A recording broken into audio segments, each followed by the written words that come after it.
Baik, Assalamualaikum warahmatullahi wabarakatuh. Salam sejahtera untuk kita semuanya, salam sehat semuanya. Pada kesempatan kali ini saya ingin menyampaikan terkait dengan paparan strategi pembelajaran pelatihan dasar CPNS Agenda 2 tentang nilai-nilai dasar ASN. Sebelumnya saya coba memperkenalkan diri dulu, nama saya Teddy Hermawan. Saya adalah Widyaswara Ahli Madya di Pusat Pembinaan Pendidikan dan Pelatihan SDM Aparatur BPSDMI Kementerian Perindustrian. Baik, langsung saja sebelumnya saya coba sedikit overview terkait dengan pelaksanaan pelatihan dasar CPNS. Jadi pelatihan dasar CPNS ini ada tiga pola. Yang pertama yang mungkin dilaksanakan secara full online, gitu ya. Kemudian ada juga yang dilaksanakan secara full klasikal, gitu. Dan di antara itu ada yang dilaksanakan secara blended learning. Nah, pada kesempatan kali ini saya ingin sedikit membahas atau overview sedikit tentang pelatihan dasar CPNS yang dilakukan secara blended learning. Jadi karena pilihan utamanya adalah di blended learning ini. Baik, untuk pelatihan blended learning, setidaknya ada beberapa tahapan. Yang pertama yaitu peserta melaksanakan atau mengikuti pelatihan mandiri dalam bentuk mobile learning atau MOOC, yaitu pelatihan yang diikuti oleh peserta pelatihan atau CPNS dengan melalui login ya dalam aplikasi yang disediakan oleh Lembaga Administrasi Negara. Di situ peserta melakukan pembelajaran mandiri dalam aplikasi MOOC dan juga terdapat evaluasi pembelajaran di situ. Nah, tahapan berikutnya yaitu dengan distance learning atau pembelajaran jarak jauh. Nah, dalam pembelajaran jarak jauh ini ada apa namanya dua pola atau dua strategi, yaitu yang pertama dengan pelaksanaan sinkronus, yang kedua adalah asinkronus. Jadi sinkronus ini pelaksanaan tatap muka secara daring, sementara asinkronus ini adalah biasanya dilaksanakan pembelajaran mandiri oleh peserta. Tahapan selanjutnya adalah pembelajaran secara klasikal, di mana peserta melakukan pelatihan secara tatap muka secara offline dengan narasumber atau dengan fasilitator. Dan terakhir mungkin terkait dengan penguatan kompetensi bidang teknis terkait dengan tugas dari instansi peserta atau biasa disebut dengan PKTBT. Nah, ini juga diadakan biasanya di sela-sela antara distance learning dan juga klasikal. Baik, itu sekilas setelah pelaksanaan Latsar CPNS secara blended learning, jadi beserta tahapan-tahapannya, dan pada beberapa kesempatan ke depan saya ingin mencoba menyampaikan tentang strategi pembelajaran dalam proses pelatihan dasar CPNS melalui blended learning, khususnya untuk yang agenda 2. Nah, agenda 2 sendiri sebenarnya merupakan nilai-nilai dasar ASN. Di sini ada ditetapkan nilai-nilai itu, yaitu berakhlak, di mana ini merupakan akronim ya dari berorientasi pelayanan, akuntabel, kemudian kompeten, harmonis, loyal, adaptif, dan juga kolaboratif. Jadi nilai-nilai dasar ini merupakan penyesuaian dari nilai-nilai dasar sebelumnya, yaitu aneka. Nah, pada saat tahapan MOOC, peserta itu melakukan pembelajaran diri, di mana pembelajaran itu memiliki bobot sekitar 21 jam pembelajaran. Jadi dari 7 mata pelatihan yang ada, itu masing-masing diberikan alokasi waktu sekitar 3 jam pembelajaran. Jadi totalnya ada 21 jam pembelajaran. Nah, dalam tahapan MOOC ini sebenarnya waktunya lebih fleksibel karena peserta akan melakukan pembelajaran tidak terpaku oleh jam berapa, tetapi lebih fleksibel waktunya. Jadi bisa saja dilaksanakan atau diakses pada saat malam hari atau yang waktu-waktu senggang lainnya. Kemudian untuk tahapan selanjutnya yaitu distance learning. Dalam distance learning ini kita melaksanakan pembelajaran sebanyak 39 jam pembelajaran, di mana ini terbagi ke dalam sinkronus sebanyak 34 jam pembelajaran, dan mohon maaf, 34 jam pembelajaran asinkronus dan 5 jam sinkronus. Jadi asinkronusnya ada 34 jam pembelajaran dan sinkronus hanya 5 jam pembelajaran. Jadi totalnya adalah 39 jam pembelajaran. Di tahapan klasikal dialokasikan waktu sekitar 9 jam pembelajaran terkait dengan nilai-nilai dasar ASN. Baik, nah ini sebenarnya terkait desain pembelajaran pada saat distance learning. Jadi dari 39 jam pembelajaran ini dilaksanakan kurang lebih selama 4 hari, di mana hari pertama ini akan diisi dengan 2 jam pembelajaran sinkronus dan sisanya 6 jam asinkronus. Di hari kedua 10 jam pembelajaran asinkronus, di hari ketiga 12 jam pembelajaran asinkronus, dan di hari keempat 6 jam asinkronus dan 3 jam sinkronus. Jadi totalnya ada 39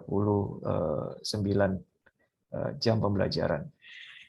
Nah, jadi dari 5 jam tadi, kita coba sebelumnya kita sudah sampaikan ada 5 jam pembelajaran sinkronus ini akan dalam prosesnya nanti dalam skenarionya akan terbagi 2 ya, di hari pertama 2 jam dan di hari terakhir atau hari keempat 3 jam. Nah, apa-apa yang nanti dilaksanakan dalam 2 jam pertama dan 3 jam terakhir ini akan dijelaskan pada slide berikutnya. Nah, ini dia skenario pembelajaran pada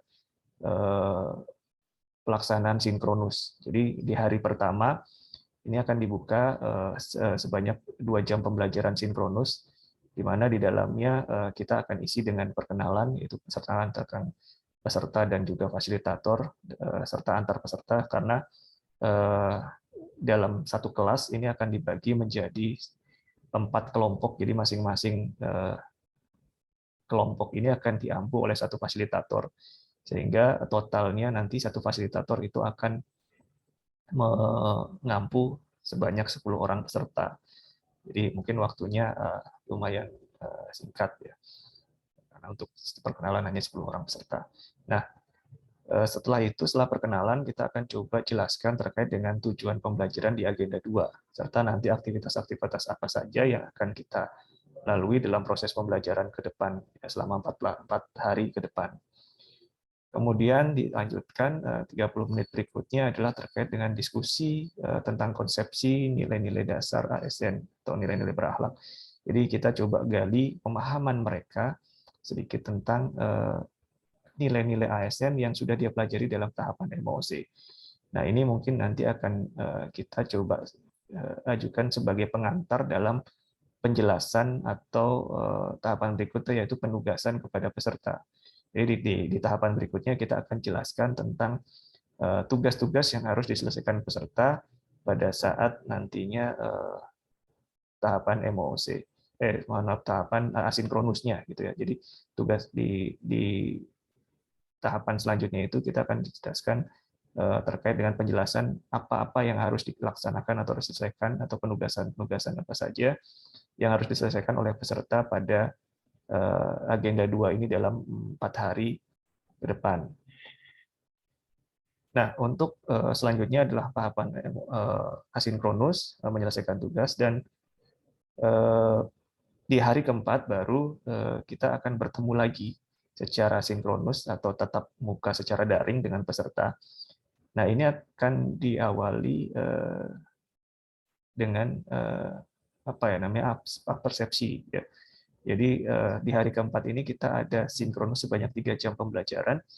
Kita akan awali pertemuannya dengan absorpsi. Ini bisa dengan misalnya nanti kita berikan cerita-cerita inspiratif atau cerita-cerita fakta-fakta ya yang ada terkait dengan nilai-nilai berakhlak tadi dikaitkan, bisa juga dengan video atau bisa dengan games gitu ya, atau kuis, intinya untuk mengantarkan merefresh, mengantarkan peserta untuk siap mengikuti pembelajaran atau bonding dengan fasilitator.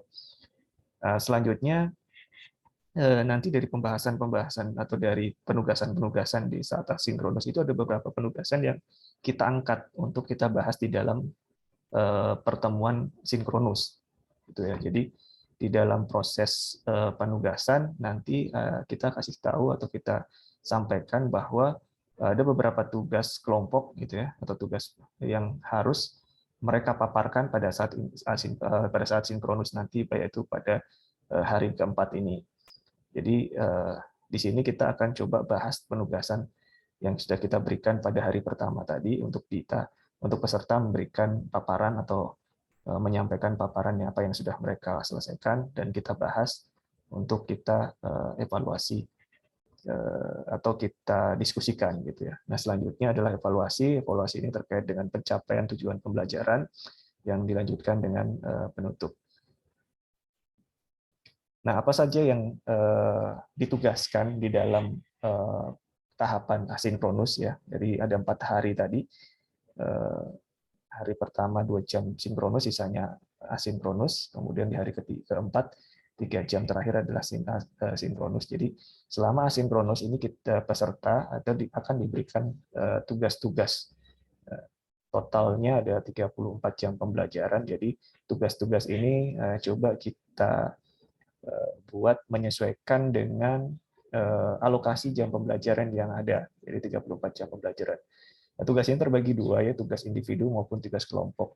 Yang pertama di hari pertama mungkin akan diberikan penugasan tentang learning journal ya, ada 6 jam pembelajaran, membuat learning journal, peserta diminta untuk memberikan atau menceritakan pengalaman pada saat pembelajaran dan direkam ya, dalam rekaman suara, mungkin waktunya durasinya sekitar 2-30 menit.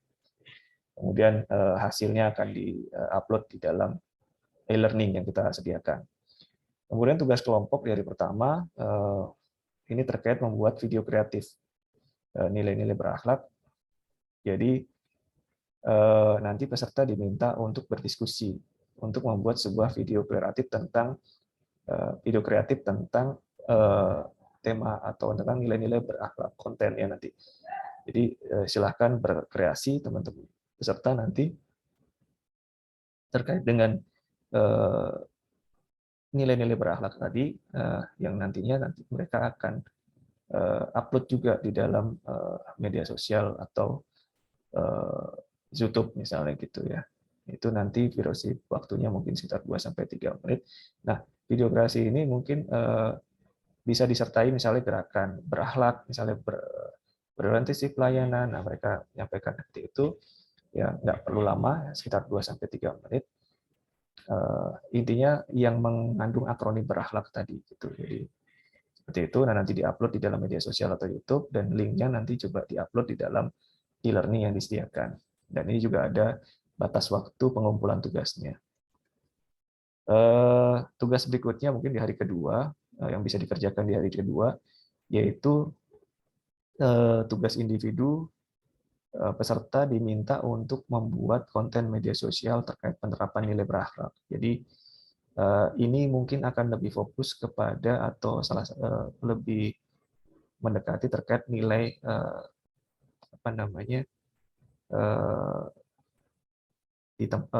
dia bagaimana si peserta ini membuat sebuah atau diminta berfoto dengan rekan kerja yang tentunya jangan sesama CPNS ya, artinya mesti rekan kerja sebanyak 3 orang ya, 3 orang dengan berbagai mungkin bidang yang berbeda atau yang berbeda, dan nanti diminta mereka untuk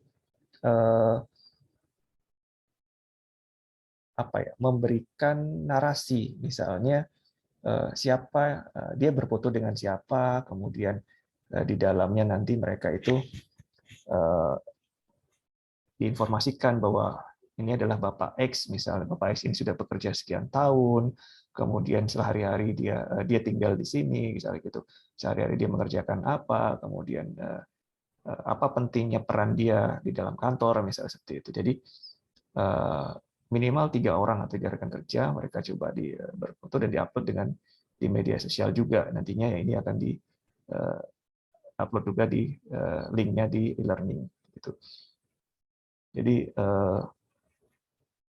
seperti itu, dan kemudian tugas kelompok yaitu terkait menganalisis implementasi nilai-nilai ASN. Jadi peserta nanti diminta untuk minta untuk mencari fakta-fakta yang membanggakan, baik bisa dari satker atau bisa dari daerahnya atau bisa dari mana saja. Tapi memang difokuskan kalau bisa dari satkernya, supaya apa? Supaya mereka itu bisa sekaligus memberikan promosi gitu bagi satkernya, terkait bahwa ternyata satker saya itu memiliki sesuatu yang membanggakan yang mungkin orang belum tahu. Fakta-fakta itu yang coba dia kuak, dan mungkin bisa dibuatkan video pendeknya, ya, dengan narasi-narasi yang informatif terkait fakta tersebut, kemudian atau misalnya dengan animasi, misalnya gitu ya, sehingga itu bisa jadikan konten promosi bagi satkernya atau daerahnya gitu, yang bisa membanggakan, menumbuhkan nilai-nilai loyalitas terhadap unit kerja gitu ya, seperti itu. Itu kelompok. Nah, ini kelompok ini nanti diminta untuk diambil salah satu dari setiap kelompok gitu ya. Nanti mereka mendiskusikan dulu, mereka mencari tahu apa yang bisa diangkat, kemudian baru kita diangkat dalam kelompok. Ini masing-masing mencari faktanya dulu. Seperti itu. Untuk hari berikutnya, hari ketiga juga terdiri dari individu dan juga kelompok. Nah, untuk yang tugas individu itu membuat learning journal sama seperti yang tugas di hari pertama. Kemudian untuk tugas kelompoknya serta diminta untuk mencari ya topik atau tema terkait dengan kebijakan publik yang viral atau menjadi pro kontra di dalam masyarakat. Kemudian mereka diminta untuk menganalisis berdasarkan pemahaman mereka dan dikaitkan dengan nilai-nilai dasar ASN yang berakhlak tadi. Jadi bagaimana kita selaku ASN seharusnya bersikap dalam menanggapi permasalahan tersebut. Jadi temanya nanti bisa kita tentukan atau kita bisa bebas.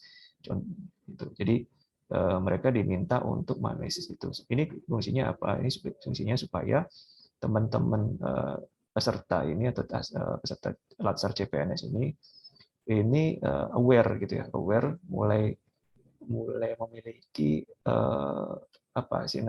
awareness terhadap isu-isu atau beberapa hal tentang kebijakan publik yang mungkin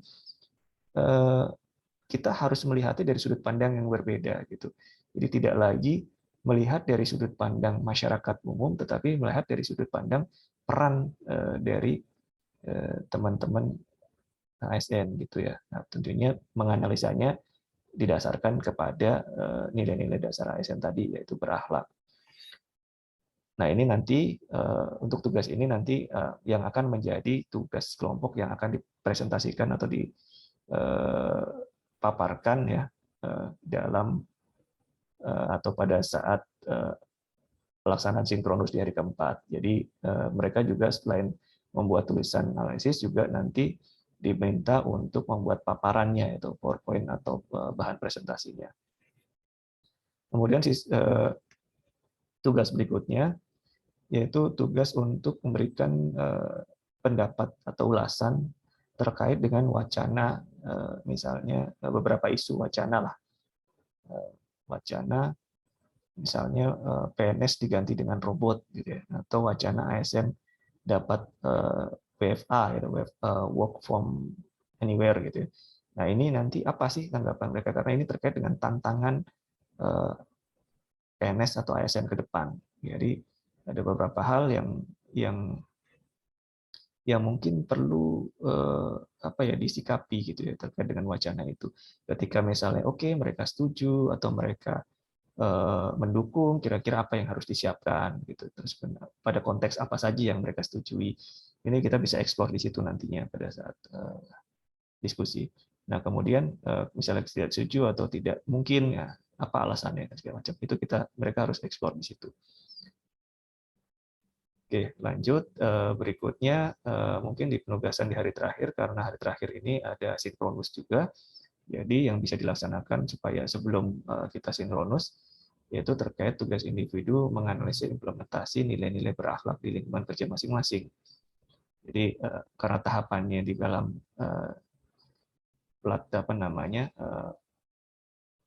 distance learning ini kita harus lebih tinggi dari C1 T2 gitu, artinya tidak sekedar pemahaman tetapi juga menganalisa maupun menilai gitu ya.